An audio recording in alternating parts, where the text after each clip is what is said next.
우리 함께 오늘 말씀 나누겠습니다. 오늘 말씀은 출애굽기 20장 15절 말씀입니다. 우리 10계명을 통해 하나님 알아가기, 오늘 8번째 계명입니다.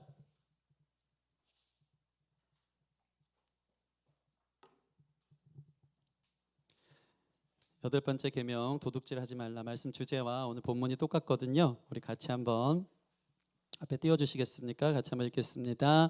시작. 도둑질 하지 말라. 여러분 주보 받으셨죠? 네, 주보에 적어가면서 또 여러분 노트에 적어가면서 열심히 주님 알기를 힘쓸 수 있는 저와 여러분 됐으면 좋겠습니다. 자, 오늘의 말씀은 제 8번째 계명, 도둑질 하지 말라입니다. 여러분 8번째까지 다 외우고 계시죠?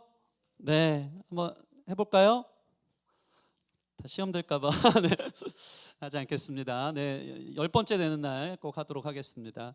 여러분 오늘도 우리가 이 도둑질하지 말라는 계명을 주님 앞에 대할 때 내가 뭐 그렇게 큰 도둑질을 하고 살았나, 이 말씀이 나한테 적용되는 말일까에 대한 의심을 할 때가 있습니다. 내가 무슨 은행을 턴 적도 없고 지나가다 소매치기를 한 적도 없는데 오늘도 나와 상관없는 말씀 아닌가 하는 생각을 할 것입니다. 그러나 여러분 기억하십시오. 그동안 살인하지 말라, 간음하지 말라, 이 모든 부분에 우리가 자유할 수 없었죠. 도둑질 나와 상관없지 않습니다. 오늘 그 깊은 의미와 하나님 나라에 대해서 우리가 깊이 생각하는 귀한 시간 되기를 원합니다.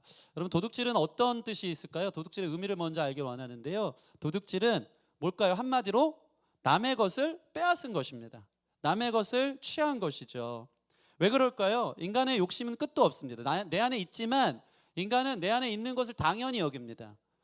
그럴 수 있다 여깁니다. 그리고 나서 더 부족해서 욕망은 또 다른 욕망을 욕망한다고 계속해서 남의 것을 취하고 뺏어서 나의 것을 배분리하는 것이 인간의 욕망의 끝도 없는 이 탐욕이고 욕심인 것입니다. 그러니까 인간은요 더 갖고 싶어해요.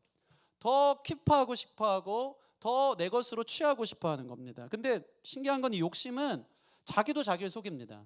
내가 지금 이거 도둑질하는 건지 몰라요. 왜요? 인간은 팔이 안으로 굽는다고 자기 자신에게 늘 합리화하거든요. 그럴 수 있다 여기거든요. 자기 자신에게 유리하게 늘 해석을 합니다. 그러니까 되게 사실 이 간음죄나 살인죄는 자기가 죄를 지으면서 죄인 줄 압니다. 근데 도둑질은요 매우 은밀합니다. 내가 지금 도둑질을 하고 있는지 안 하고 있는지 모르고 그냥 나의 유익을 위해서 슬쩍 가져가는 일들이 있다라는 것이죠.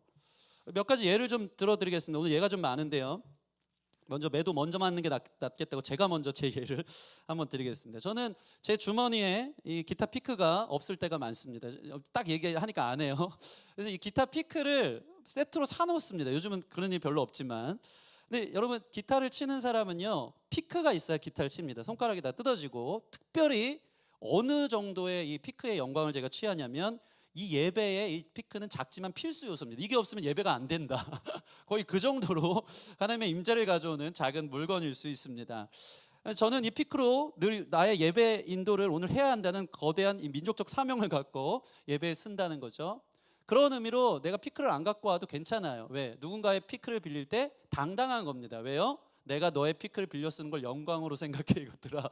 네, 오늘 예배를 위해 내가 쓴다니까 하나 빌려줄래? 하는 거예요. 그러니까 그 피크를 빌릴 땐 너무 가볍게 빌리는 것이죠. 마치 우리가 누군가의 볼펜을 빌릴 때랑 똑같습니다. 야, 볼펜 하나만. 그 볼펜 따위 잠깐 빌렸다가 그래도 잊어버려도 얼마 하지도 않고 대수롭지 않게 여길 때가 많다는 것이죠. 그렇게 쓰고 나면 제대로 돌려줘야 되는데 우리는 어떡하죠? 뭐 대수롭지 않으니까 그냥 잊어버립니다.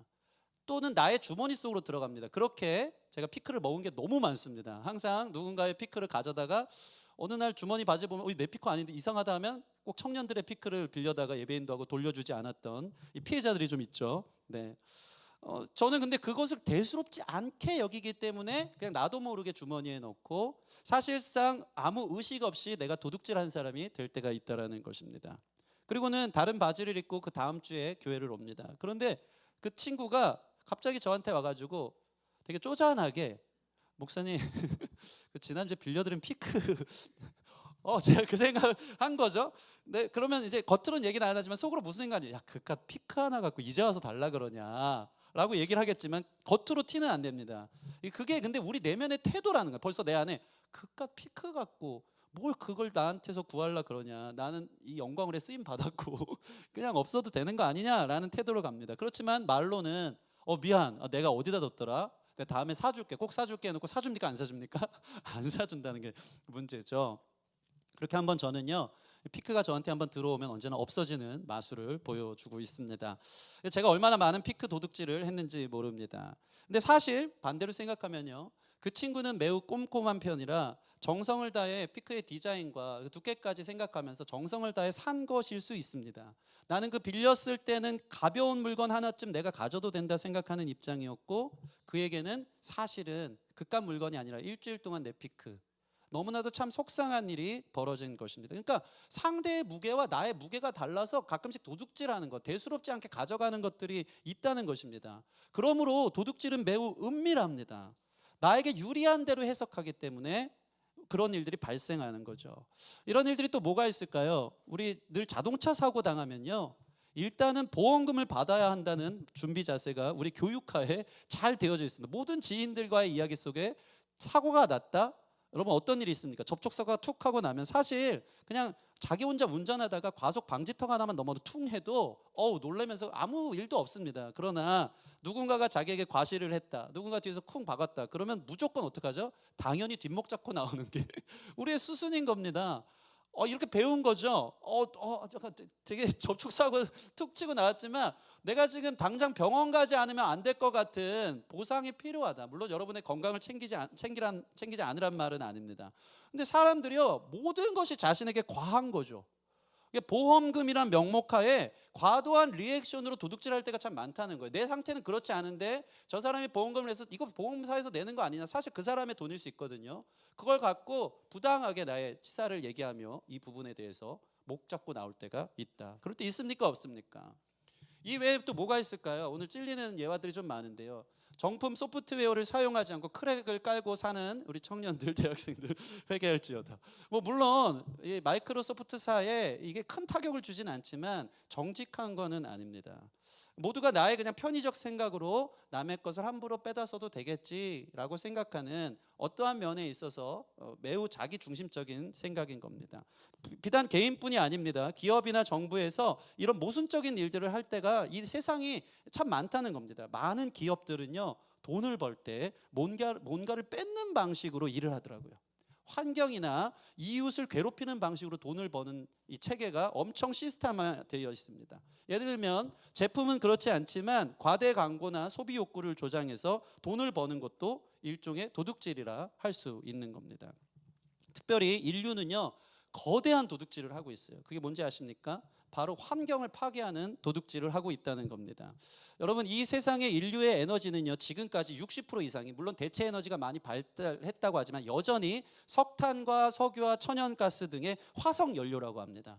근데 화석 연료의 문제가 뭐죠? 이것을 태우면 동시에 탄소가 엄청나게 배출되어지는 겁니다. 이 탄소가 배출되어서 직접적으로 지구에 어떤 영향을 주죠? 지구 온난화를 일으키는 가장 큰 주범이 이 화석 연료의 탄소 배출로 지구가 날이 갈수록 열병을 앓고 있다라는 것입니다. 최근에 통계를 어떤 과학자분이 와서 연설을 하시는 통계를 제가 들은 적이 있는데, 이 기후 위기 상황이 물론 자주 얘기해서 알 거예요. 우리가 매년 피부에 와닿듯이 느끼고 있습니다. 그죠? 계속 0.1에서 0.2도씩 평균 치수가, 온도가 지구가 올라가고 있습니다. 그래서 이 과학자들의 입장에는요, 지구 연대를 80만 년 전으로 보면서 이 온도의 추이를 그래프로 그려본 걸 제가 봤습니다. 80만 년 전부터 2000년대까지 아주 우리의 가까운 과거죠. 2000년대까지 온도 추이가 빙하기 조금 그 곡선이 깊어진 거 빼면 계속 평이합니다. 지구의 온도가 왔다 갔다 하는 거예요. 그런데 2000년대부터 이 그래프가 매년 상승 곡선이 정말 하늘을 치닫듯이 팍 올라가요. 그래서 이 과학자들은 이거를 하키스틱 그래프라고 말하더라고요. 하키스틱처럼 이렇게 평이하다가 갑자기 팍 올라가요. 언제부터? 2000년대부터 지구 온도가. 뭐라고 얘기하는 건지 아십니까? 이게 바로 인재라는 거예요. 인재. 자연재해가 아니에요. 인간이 만들어놔서 매년 지구가 홍역을 앓고 열병을 앓고 있는 모든 모습들이 인간이 마음대로 이 연료들을 태우면서 탄소로 인해서, 그러면서 나라에서는 이 탄소를 줄여야 된다고 개인적인 어떤 이벤트나 여러 가지 막 방법들을 가르쳐 주죠. 코드는 꼭 뽑고 다니세요. 심지어는 메일 여러분 안에 있는 놀고 있는 메일들을 꼭 지우세요. 오늘 가서 다시 지우는 은혜가 있기를 원해요. 막 1000개씩 쌓여 있는 분 있죠. 이게 너무 신기한 게 메일 하나당 탄소 4g의 연료를 배출한다고 해요. 매일 하나가.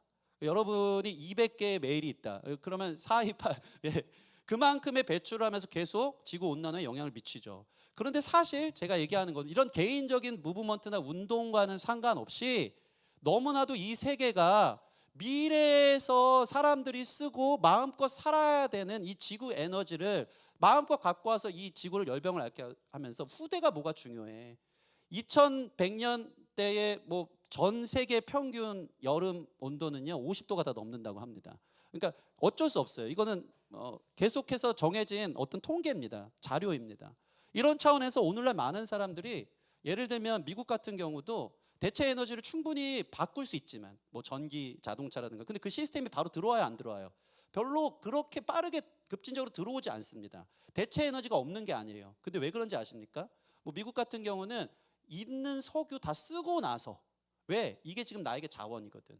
내가 이거 내 건데 이걸 좀 쓰고 이게 뭐 잘못이냐. 큰 도덕질 같은 느낌도 안 들기 때문에 내 거 내가 다 쓴 다음에 다음 대체 에너지 쓰겠다면서 사실은 계속해서 지구를 파괴하고 있는 이 다음 세대가 누려야 할 아름다운 자연과 환경의 것을 도둑질해서 지금 끌어다가 쓰고 있는 이 잘못된 이 나라를 정책을 계속해서 쓰고 있는 것을 보게 됩니다. 이게 제가 볼 때 인간의 한계라는 것이죠.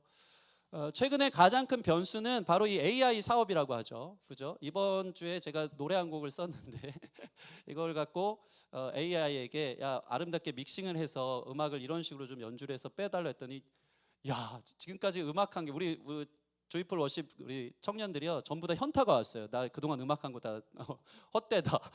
이게 뭔가 하는 거예요. 왜냐면 너무 완벽하게 5초 만에 대단한 음악 작업을 해서 그 곡을 포장해서 갖고 온 거예요. 제가 그거 들으면서 야 오늘날 AI가 이렇게 발달해서 들어왔는데 대학생이 4년 동안 예를 들어 음대생이 미디를 막 4년 동안 죽으라고 배우는 게 무슨 의미가 있냐. 요즘 대학의 이 트래디셔널한 교육도 많이 현타를 갖고 온대요. 예를 들면 논문을 쓰는 것도 전부 다 그 GPT한테 물어보면 너무나도 대단한 교수님보다 대단한 논문들의 절차를 따라서 쓰기 시작하고 학생들이 전공 과목이 뭐가 필요하냐는 거예요. 다 물어오기 때문에. 그러므로 AI 사업을 대체할 수는 없대요. 이제 깊이 들어왔다는 겁니다. 너무나도 효율적이고 너무나도 필요한 이 시대의 문화죠. 사실 이런 과학적 그래프를 만들어낸 통계도 AI 슈퍼컴퓨터가 해서 가능한 거래요. 80만 년 전부터 지금까지 이런 일이 있었다는 것도. 그러니까 AI를 뗄 수는 없지만 이거를 막을 수는 없지만 놀랍게도 AI 사업이 엄청난 탄소를 또 배출한다는 거예요. 이게 지금까지 과학자들이 생각하지 못했던 변수라는 거예요. AI가 나올 줄 몰랐대요. 그 전까지만 해도 매년 0.5도씩 올라가는 걸 0.5도씩 낮추는 방식들을 연구했다고 합니다. 뭐 화산재와 같은 것처럼 비행기를 위에서 이 화산재를 뿌리면 그걸로 인해서 태양열을 반감시켜서 지구 온도를 낮출 수 있다. 뭐 이런 것도 있지만 갑자기 AI가 등장할 줄 몰랐던 거예요. 그러니까 저는 그런 생각을 해요. 사람이 만들어내는 모든 문화는 자원을 자기가 가져다 쓰면서 마치 도둑질해서 쓰면서 사실은 계속 쓰레기를 만들고 파괴하는 수준의 인류 문명이 그 정도밖에 안 된다라는 것을 성경은 우리에게 말해주고 있죠. 우리는 누군가를 도둑질해서 살지 않으면 살지 못하는 그러한 나 자신 그리고 그러한 나라, 그러한 문명 속에서 살아가는 인간의 한계를 보여주고 있다는 것입니다. 뭐 한 가지 예만 더 들어볼게요. 이 교회 안에서의 예인데요. 우리는 교회 안에서 교회를 다닐 때 여러분 교회는요 당연한 게 하나도 없어요. 이 의자, 이 예배, 또 우리가 예배할 수 있도록 여러 가지 워십 서비스를 제공하는 모든 것에는요 누군가의 섬김과 희생을 통해 여러분들이 예배를 누리고 즐길 수 있게 된다는 것입니다. 누군가는 아침부터 일찍 와서 자막으로 섬기는 청년이 있어요. 누군가는 항상 자기 일인 것처럼 이 교회가 뜨거운 물도 나오지 않는데 차가운 물에 설거지를 가지고 나서 자기의 시간과 공로와 노력을 다해서 설거지를 하는 분들이 있다는 겁니다. 여러분 교회에 당연한 게 없어요. 모든 것이 사람의 손이 가고 그들의 작은 섬김들로 우리가 예배 서비스를 누리는 것입니다. 근데 문제는 제가 왜 이걸 도둑질과 연관해서 이야기하냐면요. 이런 섬김을 나 자신이 어떤 이들은 너무 당연하게 누린다는 겁니다. 사람의 호의가 익숙해지면 권리로 생각하는 거예요. 그러면서 자기는 그런 섬김을 하는 것에 대해 관심조차 없어요. 내가 그걸 왜? 나는 안 해도 되지. 나는 와서 누리기만 할 거야. 나는 그냥 와서 예배 드리고 은혜만 받고 갈 거야.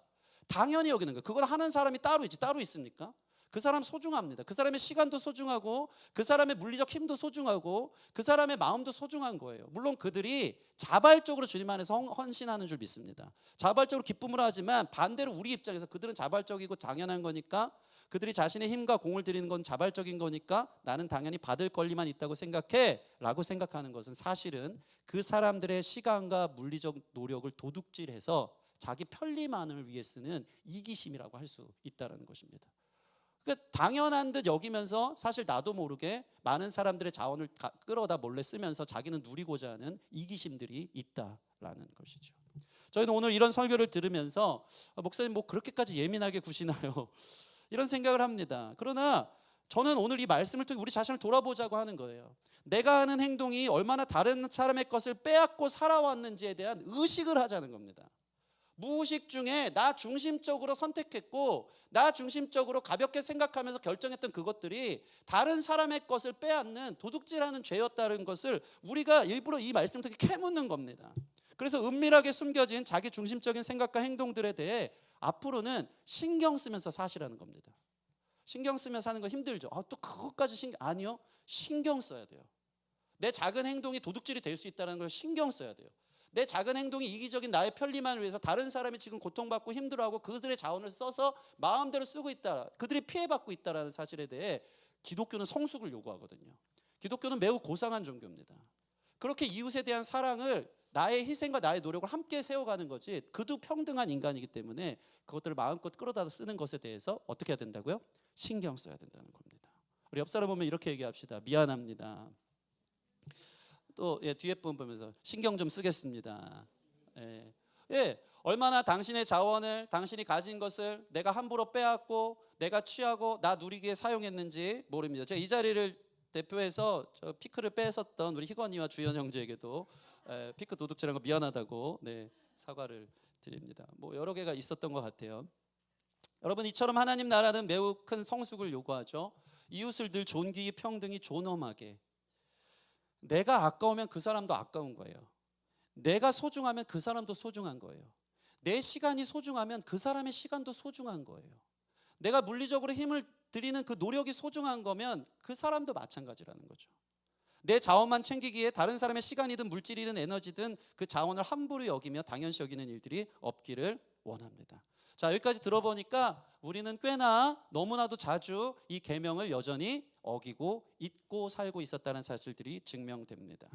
자, 이러한 인간의 욕심으로 인해 자신만을 채우려고 하는 죄성 안에서 인류 문명이 노력하지 않은 것은 아니더라고요. 이 욕심이라는 것을 통해서 다 호의호식하고 자기만 잘 먹고 잘 살고 하는 이 인류 문명을 평등하고 균형 있는 사회를 만들기에 세상은요, 여러 가지 이데올로기로 도전하고 그렇게 문명을 만들어 오긴 했습니다. 예를 들면 자본주의 이데올로기가 있어요. 자본주의 사상이라고 하죠. 여러분, 자본주의 사상은 일단 기본적으로 인간이 욕심을 위해 살아간다는 심리를 알아요, 몰라요? 압니다. 그러니까 이것이 엄청난 일을 할 수 있는 욕구가 되어지는 거죠. 자신이 노력한 만큼 일종의 능력주의인데 보수를 주는 자본주의는요, 매우 정당한 것 같습니다. 근데 문제는 욕심이 있는 사람을 조금 알았지 욕심 있는 사람의 끝이 어디 있는지는 이 자본주의는 잘 깨닫지 못한 것 같습니다. 예를 들면 인간은요, 욕심이 자기의 야망이 되고 정당성이 돼서 열심히 일해서 그렇게 해서 나라가 발전하고 또 자기의 가게를 꾸려나가긴 하는데, 인간의 욕심은 끝이 없다라는 사실을 자본주의는 몰랐다는 거죠. 여기서 어떤 문제가 발생합니까? 여러분, 백수의 왕 사자도요, 자기가 배부르면요 어떡하죠? 초식동물이 옆에서 풀을 뜯으면서 지나가도 잡아먹습니까? 안 잡아먹습니까? 절대 안 잡아먹습니다. 그냥 배 떵떵거리면서 누워 자느라 바쁩니다. 그게 동물의 세계예요. 근데 인간의 세계는요, 동물의 세계보다 더 악랄하다는 거죠. 자기가 배부르잖아요. 그런다고 누워 잡니까? 아닙니다. 더 채워야 됩니다. 더 가져가야 됩니다. 더 뜯어야 되는 겁니다. 나에게 이미 있는 그것을 은밀히 도둑질해서라도 더 채우고자 해서 자기 자신만 배부르기 원하는 것이 인간의 끝도 없는 욕심이라는 거죠. 사업으로 꼼수로 남의 파이프를 자기 쪽으로 돌려 물을 대서 나는 이미 있는데 더 갖고 싶어서 남의 자원을 소비하며 자기를 채우려고 하는 거죠. 그 자본주의의 결과, 인간이 만든 자본주의의 결과가 뭐죠? 빈익빈 부익부 현상. 계속해서 부자는 계속 부자가 되고, 거기서 금수저로 시작하고, 안 되는 사람은 흙수저. 요즘은 개천에서 욕난다는 말도 없어요. 예수님은요, 작은 도시락 하나로도 물고기 2마리 보리떡 5개로도 5,000명을 먹이셨지만 인간은요 5,000명 먹을 분량을 자기 방석 밑에 깔고 앉으면서도 나눠주지 않습니다. 더 채워야 되죠. 더 가져야 되죠. 이 욕심 속에서 엄청난 탐욕 속에 도둑질들이 일어나는 것입니다. 그러면 반대로 공산주의는 이상적인 사회를 만들었을까요? 공산주의는요 너무 이상적입니다. 사람을 몰라도 너무 몰랐어요. 사람이 이 욕심이라는 이런 동기가 없으면 일을 안 한다는 사실을 몰랐어요. 그래서 이 공산주의는요 분배의 평등을 얘기하니까 수익을 공정하게 나눠준다니까 난 일을 안 해도 나에게 공정하게 돌아올 거야 하니까 나라가 발전이 있어요 없어요? 없어요. 예, 그냥 난 가만히 놀고만 먹어도 계속해서 나라에서 돈을 준다. 이 가치로 나라 발전이 없는 겁니다. 또한 반대로 국가가 이 모든 것을 그들에게 공평하게 나눠주려고 다 가져가지만 여러분 저와 여러분들이 잘 아는 것처럼 공산주의가 평등할까요? 그렇지 않더라고요. 공산주의에도 계급이 있어요. 공산당원들과 인민들 사이에 부의 불균형이 초래돼요. 다 가져가서 공정하게 나누지 않고요. 공산당도 이상적이지 않도록 욕심 안에서 자기들이 자기 배부르기 위한 정권들, 나라의 정책들이 있다라는 것입니다. 이게 바로 인간이 만들어낸 이데올로기의 결과라는 것입니다. 자, 이런 상황에서 제가 여러분에게 구약에 나와 있는 희년의 정신에 대해서 한번 나눠드리려고 합니다. 인간의 이데올로기를 완전히 깨뜨리는 하나님 나라의 그림자와 모형이 되는 희년 정신이 하나님이 가르쳐 주신 이스라엘 백성들의 계명 안에 들어있다는 것입니다. 여러분 희년 정신을 아십니까? 레위기 25장 10절 같이 한번 읽겠습니다. 레위기 25장 10절 시작.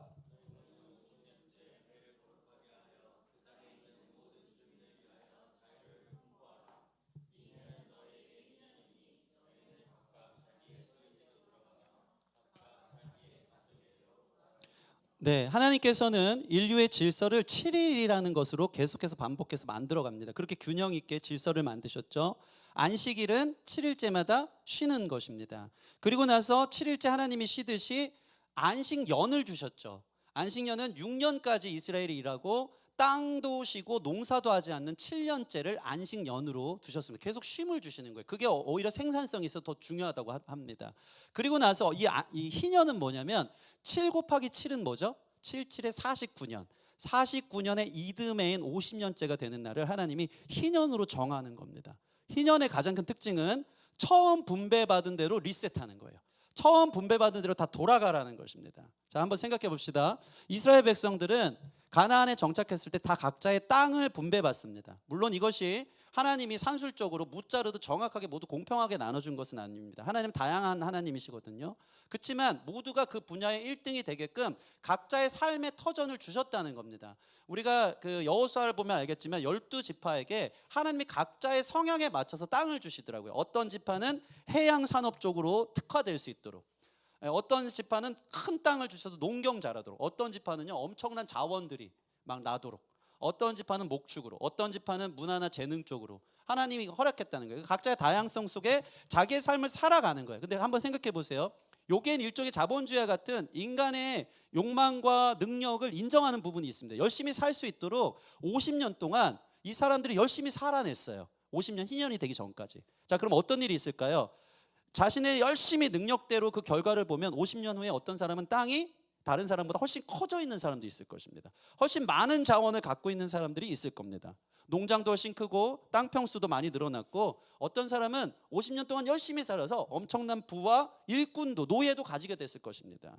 자, 여기에는 또 불균형이 초래되겠죠. 그런데 반대로 게으른 사람은 있던 것도 놓치고 많이 잊어버린 그런, 어떻게 보면 이 빈익부 부익부가 일어나는 것 아닌가라고 생각할 수 있어요. 근데 문제는 50년이 지나면 한 세대가 지나가는 해를 말하는 거예요. 자, 만약 희년제도가 없었다면 부를 축적한 그 사람이 자기의 자식 세대들은 노력하지 않아도 어떻게 해요? 계속해서 그 금수저 상태로 살아갈 수 있게 만들겠죠. 계속해서 빈익빈 부익부 상태가 초래되는 겁니다. 부모가 열심히 살았다는 이유로 더 많은 재산을 상속받고 금수저가 되어서 따라하지 못하는, 다른 사람 따라하지 못하는 삶의 부유함을 자기 가정만 계속 누리게 하는 거예요. 희년이 없었다면. 근데 놀라운 이 희년 제도는 뭡니까? 이 빈부의 격차를 막는 걸로 50년마다 한 번씩 리셋시키기 때문에 원래 분배받은 시작으로 공정하게 다시 돌아가게 하는 거예요. 그래서 자, 너희 세대끼리 노력한 만큼 갖는 것은 괜찮지만 너희 자녀가 아무 노력 없이 부자가 되는 것은 안 된다는 거예요. 엄청 이상적이죠. 너희 자녀들부터 다시 처음부터 공정하게 시작해. 그리고 그 안에서 노력하면 또 그 세대에 먹고 살지만 그 힘을 얻어서 다음 자녀 세대까지 막 살게끔 하지는 않을 거야. 이게 놀라운 하나님의 이 평등과 균형을 이루는 희년제도라는 것입니다. 엄청 정직한 방법이죠. 사실 이러한 정신이 오늘날 국가와 나라에 없는 것은 아닙니다. 예를 들면 세금이라는 게 있죠. 뭐 서구 문명에 있어서 세금 제도 같은 거. 뭡니까? 부동산이나 돈을 많이 가진 사람일수록 세금을 많이 내라. 그렇지 않은 사람일수록 적게 내라면서 최대한 평등과 균형을 맞추려고 이 기독교 정신을 만들어 놓기도 합니다. 심지어 미국 교회는요, 우리나라처럼 11조를 강조하진 않지만 알아서 10의 2조 3조는 전부 다 구제 사업이나 기부 사업들을 위해서 자신의 것을 내어놓죠. 사회에 환원하죠. 이게 문화화돼서 어찌됐건 평등한 나라를 만들기 위해 애를 쓴다는 겁니다. 그런데 이런 것도 다 적용하기에 한계가 있습니다. 여러분, 세금제라는 것은, 물질이라는 것은 분명한 수치가 드러나는 거예요. 이 사람이 이만큼의 수치가 있기 때문에 이만큼에 해당하는 세금을 내십시오. 그런데 우리가 갖고 있는 자원이라는 것은 물질이 다가 아니죠. 어떤 사람의 자원은 외모가 뛰어난 사람이 있어요. 어떤 사람의 자원은 태어나면서부터, 우리 주연 형제가 잘 알겠지만 연대를 다니면서 태어나면서부터 머리가 똑똑한 사람, 내가 죽으라고 공부해도 이 사람을 절대 쫓아가지 못한, 태어나면서부터 난 사람들이 있어요. 이게 자원이, 하나님이 주신 자원이 다 다르다는 거예요. 꼭 물질만이 아니에요. 그러면 나라가, 한번 생각해 보세요.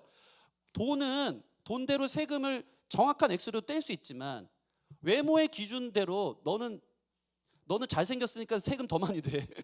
우리 교회는 세금 많이 내는 사람이 있을까 없을까요? 있는 줄 믿습니다. 너는 지금 못생겼으니까 세금 좀만 내. 예. 이거를 어떠한 정당성 안에서 기준을 내기가 쉽지가 않다라는 겁니다. 외모? 아니면 나는 열심히 노력해서 대가를 얻는 능력주의 안에서 나는 열심히 노력했지만 타고나면서부터 체력이 너무 약한 사람들이 있어. 노력하고 싶어도 건강이 따라오질 않아서 노력이 안 되는, 이 형평성이 다 다른 거예요. 그것들을 나라가 다 물리적인 어떤 체제 안에서 이것들을 바꿀 수가 없다라는 것입니다. 자, 이런 상황에서 하나님의 복음이 신약에 들어오며 우리에게 제시하는 엄청 놀라운 복음의 해답이 있어요. 자, 이런 도둑질을 하지 않고 모든 세계가 평등하게 아름답게 하나 되어 살 수 있는 그 공동체의 모델을 어디서 찾을 수 있다고요? 신약시대 초대교회에서 찾아볼 수 있다는 겁니다. 이거 놀라운 영광입니다. 이게 교회의 영광이거든요. 세상이 그동안 역사 속에서 어떠한 이데올로기로도 만들고 따라올 수 없었던 것을 교회는 할 수 있다는 것을 보여주죠. 사도행전 2장 43절 47절 같이 찾겠습니다. 사도행전 2장 43, 47 시작. 두려워하는데 사도들이 말미암아 기사와 표적이 많이 나타나니 믿는 사람이 다 함께 있어 모든 물건을 서로 통용하고 또 재산과 소유를 팔아 각 사람의 필요를 따라 나눠주며 날마다 마음을 같이하여 성전에 모이기를 힘쓰고 집에서 떡을 떼며 기쁨과 순전한 마음으로 음식을 먹고 하나님을 찬미하며 또 온 백성의 칭송을 받으니 주께서 구원받는 사람을 날마다 더하게 하시니라. 아멘. 오늘 야외 예배 가야 돼. 다들 덥게 온 것 같은데 히터를 좀 꺼주시기 바랍니다. 네, 저도 너무 덥고 전체 분위기가 좀 필요한 것 같습니다. 리모컨으로 끄시면 됩니다. 자, 이 말씀을 저희가 읽었습니다. 이 말씀의 놀라운 기적이 뭔지 아십니까? 믿는 사람들이 어느 날 내 것은 없다고, 이 시대는 도둑질하는 시대, 다 내 것만 챙기면서 남의 것을 아무렇지 않게 가져다 쓰는 시대였는데, 인류의 역사가 모든 자원이든지. 그런데 이 시대의 사람들은요, 초대교회는 이 모든 물건을 서로 통용했다는 거예요. 통용이 뭔지 아십니까? 내 게 아니라는 거예요. 이 물건이 엄청난 사상적 변혁이, 혁신적인 변혁이 시작된 겁니다. 통용했다는 것은 내 거 없고 다 우리 거야, 당신 필요할 때 써, 나의 욕심, 나의 소유에 대한 모든 배제를 말합니다. 그런 일들로 인해서 재산과 소유를 각자 나눠주기 시작하면서 가난한 사람도 없어지고 구제에 힘쓰고 같이 평등한 사회를 만들면서 날마다 마음을 같이하고 예배하여 구원받는 사람이 날마다 더해졌다라는 것입니다. 이 놀라운 교회 안에서 이루어진 이 문화와 사상이 이 세상 그 어떤 이데올로기보다도 위대하고 하나님 나라의 엄청난 모형을 보여주기 시작한 겁니다. 마치 공산주의처럼 국가가 그 모든 것들을 가져가도록 강요하는 것도 없어요. 다 자발적으로. 사도들이 갖고 와라고 얘기한 적 없어요. 그들 안에 있는 이 내면에 엄청난 변화가 시작된 것입니다. 자본주의처럼 나 배부르기에 남의 걸 빼앗지 않습니다. 나 배부른 이유는 너에게 채워주기 위함이야 하면서 내 것을 내어주는 아름다운 결단과 헌신들이 있었어요. 여러분, 이 모든 놀라운 정신과 놀라운 가치가 어떻게 실현되었을까요? 이 사도행전을 쓴 사람이 누구죠? 저자가 누가입니다. 누가는 의사여서 분석력이 좋습니다. 그가 사도행전을 쓸 때 많은 기사와 이적들을 보도합니다. 눈먼 자가 낫고 안진뱅이가 일어났고 엄청난 기적들과 이사를 보는데 그것과 동등하게 오늘 이러한 정신과 가치와 사상의 변화를 기적이라고 표현하고 있어요. 한번 다시 한번 볼까요? 사도행전 우리 방금 전에 봤던 말씀 이 43절 같이 한번 읽겠습니다. 시작. 사람마다 두려워하는데 사도들로 말미암아 기사와 표적이 많이 나타나니 그 중에 한 예가 지금 이게 기적이라는 거예요. 모든 사람들이 다 자기 주머니만 배불리할 때 이 초대교회는 주머니가 회개하는 일들이 있었대요. 여러분 이게 기적이에요 아니에요? 아무리 생각해도 전 기적이에요. 왜요? 여러분 자신을 보세요. 작은 것 하나 내어주기가 쉽지 않거든요. 아니 이건 불가능한 세상인 거예요. 지금 내 한 몸이 중요하거든요. 남의 거 뺏어서라도 나를 채우고 우리 가족 건사하는 게 중요해서 세상 방식대로 우리는 살아가거든요. 미래가 뭐가 중요해? 다른 자원이 뭐가 중요해? 지금 내 코가 석자야. 늘 우리는 내가 더 풍요로워짐에도 불구하고 사람은요 늘 당연하다 여겨요. 다음 주 추수감사절인데 감사를 잊는 이유가 뭔지 아십니까? 하나님 주신 은혜는 다 당연하다 여기기 때문이에요. 그리고 우리는 늘 주님 앞에 불만이 많죠. 왜요? 욕심 때문에. 그러면서 더 갖고 싶어하는 이 심리 속에서 초대교회에 지금 기적이 일어났다는 거예요. 이게 저와 여러분의 기쁨의 교회에 기적이 되어지기를 소원합니다. 우리부터 주머니를 회개하는 일들이 있기를 원합니다. 소극적으로는 남의 것을 함부로 대한 것에 대해 내 이익과 내 유익을 위해 남이 소중히 여기는 걸 가볍게 여기면서 가져갔던 우리의 문화와 사상들 속에서 소극적인 회개들이 있기를 원하고 더 적극적으로는 이러한 초대교회의 귀한 역사가 우리 교회 안에 내 거 아니잖아. 여러분 이 모든 의식의 변화에 가장 중요한 거는 한번 따라해 볼까요? 내 것은 아무것도 없습니다. 모든 것이 하나님의 것입니다. 이 의식의 변화예요. 이 기적이 있기를 원합니다. 이거 아무나 하는 게 아니더라고요. 헌금 내는 거, 내 물질을 통용하는 거, 내 재능을 교회 가운데 쓰는 거, 헌신과 섬김, 시간을 드리는 거 아무나 하는 게 아니에요. 기적이 필요합니다. 하나님의 은혜가 필요합니다. 그 멋있는 롤모델, 천국의 모델이 우리 교회 안에서 이루어지는 놀라운 기적들이 있기를 원합니다. 그러기 위해서 내 것이 아무것도 없다. 하나님이 허락해서 나에게 건강이 있는 줄 믿으시기 바랍니다. 하나님이 허락해서 내 외모가 있고 하나님이 허락해서 내 재능이 있고 하나님이 허락해서 지금 그 물질이 있는 거예요. 그 생각을 갖고 서로를 위해 흘려주는데 챙기는 게 아니고 흘려주는데 사용할 수 있는 저와 여러분 됐으면 좋겠습니다. 시편 24편 1절 같이 읽겠습니다. 시편 24편 1절 시작. 땅과 거기에 충만한 것과 세계와 그 가운데에 사는 자들은 다 여호와의 것이로다. 다시 한번 저를 따라 고백하겠습니다. 나는 여호와의 것입니다. 내 모든 것은 여호와의 것입니다. 이것을 초대교회가 이해하기 시작한 거예요. 나를 배불리하게 하기 위해 남의 것을 도둑질하는 게 아니라 원래 내 거 아니니까 하나님 앞에 빌려 쓴 거니까 하나님 기뻐하는 방식대로 쓰는 건 뭘까에 대한 완전한 영적 코페르니쿠스적 전환이 일어난 거예요. 내 게 아니니까 더 배불리려 하지 않아요. 당신을 위해 쓰기 위해 애쓰는 삶. 그전에는 모든 것이 다 자기 거라 확신했지만 남의 것을 빼앗는 거에 둔감했지만 오히려 완전히 반대의 역전이 일어나는 거죠. 여러분 제가 그래서 이 말씀을 보면서 여러분에게 있는 재능, 기회, 시간, 헌신 여러분의 모든 것들을 도둑질하지 말고 나눔질하는 데 쓸 수 있는 저와 여러분 되어지기를 소원합니다. 일종의 거룩한 덕질이죠. 덕질. 덕을 끼치는 그 일들을 하기를 원합니다. 섬김하는데 나눔하는데 여러분의 삶을 채움으로 축복으로 흐르게 하는 저와 여러분 되어지기를 소원합니다. 에베소서 4장 28절 같이 읽을까요? 에베소서 4장 28절 시작. 도둑질하는 자는 다시 도둑질하지 말고 돌이켜 가난한 자에게 구제할 수 있도록 자기 손으로 수고하여 선한 일을 하라. 아멘. 자기 손으로 어떻게 해요? 수고해야 돼요. 도둑질하지 않으려면 나만 편의를 받고 나만 편하려고 하면 도둑질할 수 있어요. 남의 것을 함부로 뺏어다가. 그렇지만 다른 사람에게 나눔질을 하고 싶다면 수고가 필요해요. 여러분 교회 안에 이런 수고와 애씀들이 있기를 원합니다. 두 번째로 이 초대교회 성도들은요, 두 번째 놀라운 혁신적인 마음의 변화가 일어난 이유가 있어요. 그게 뭐냐면 모든 것이 하나님의 것이다. 첫 번째 고백이죠. 모든 것이 하나님의 것인데 놀랍게도 하나님은 당신의 것을 한 번도 자기의 것으로 주장한 적이 없다는 것에서 또 놀라운 변화, 놀라운 충격을 받습니다. 여러분, 하나님은요, 이 모든 것이 당신의 것인 줄 믿습니다. 하나님은 심지어 이 모든 것과 바꿀 수 없는 당신의 전부인 하나뿐인 아들을 어떻게 했죠? 내 거라고 얘기한 적 없고 우리를 위해 다 내어주셨다는 겁니다. 이 엄청난 변화가, 이 복음에 엄청난 거룩한 충격이 있는 거예요. 나를 위해 당신의 것을, 우리는 내 것을 더 배부르게 살았는데 하나님은 이 우주의 그 모든 당신의 것을 우리를 위해 아낌없이 다 주신, 하나님이 세상을 이처럼 사랑하사 독생자를 우리에게 주셨으니 하나님은 우리에게 주신 분이라는 사실들을 깨달으면서 이 초대교회의 멋있는 하나님 나라의 모형들이 일어나기 시작했다는 것입니다. 이 세상에 그 무엇과도 바꿀 수 없는 당신의 소중한 것을 우리에게 주셨다고, 여기에 충격적인 세계관의 전환을 맞이하며 그 앞에 나도 내 것을 다른 사람을 위해 주는 인생들이 시작됐다라는 것입니다. 그래서 제가 항상 하는 얘기지만 구약 성경에는 11조 나와요, 안 나와요? 11조를 내라, 나와요. 신약 성경에 11조 내란 말 있어요, 없어요? 없어요. 왠지 아십니까? 구약은 최소한의 보루예요. 최소한의 우리를 향해서 권면하는 거. 11조 내, 네 것 아니잖아. 11조 내면서 나머지 10의 구조도 내 거인 것처럼 내야 돼. 그럼 내가 축복할게. 신약에서는 11조 내라는 최소한의 잔소리가 필요가 없어요. 왜요? 자기의 모든 것을 이미 하나님께 드리거든요. 구약에서는요, 안식일을 기억하고 거룩히 지키라는 말이 있지만 신약에서는 주일 좀 지켜라는 말이 있어요, 없어요? 없어요. 왜요?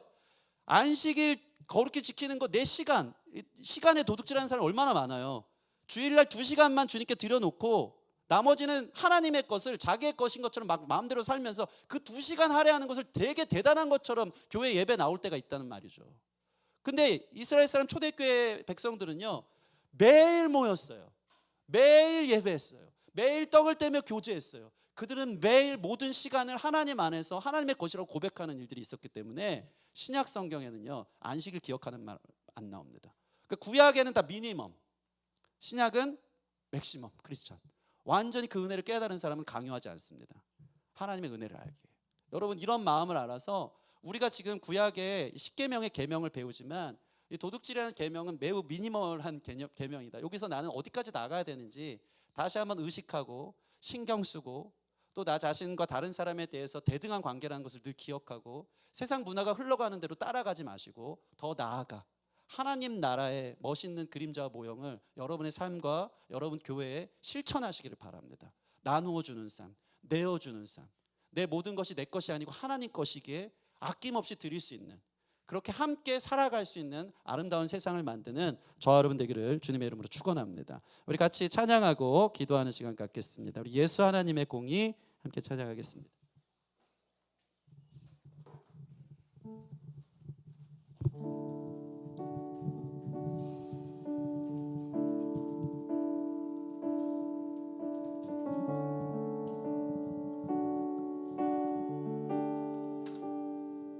예수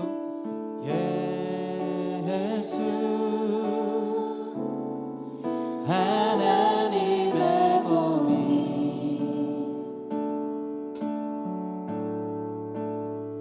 주 독생자 그의 나라 임하시네.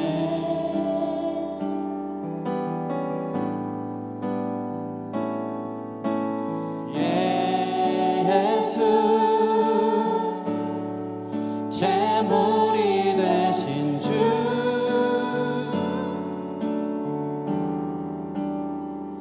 영광 중에 그의 나라 임하시네.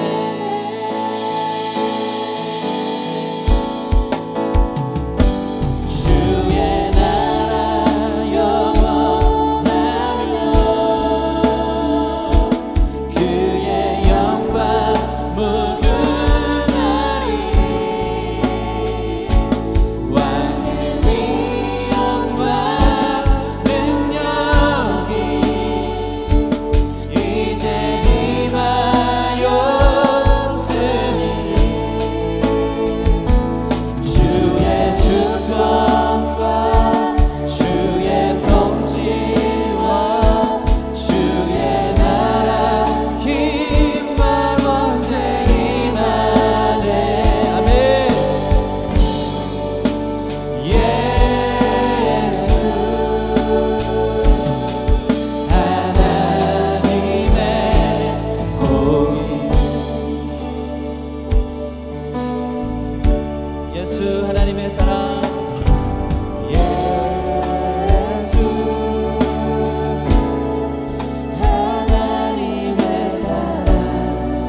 우리 말씀 생각하면서 그 도둑질이라는 것에 대한 계명 여전히 안 와닿고 우리는 여전히 익숙한 대로 살아갈 수 있지만, 그렇게 오늘 하나님 주신 말씀을 무겁게 받고 또 의식하며 오늘 우리의 삶에 놀라운 기적이 일어나기를 같이 기도했으면 좋겠습니다.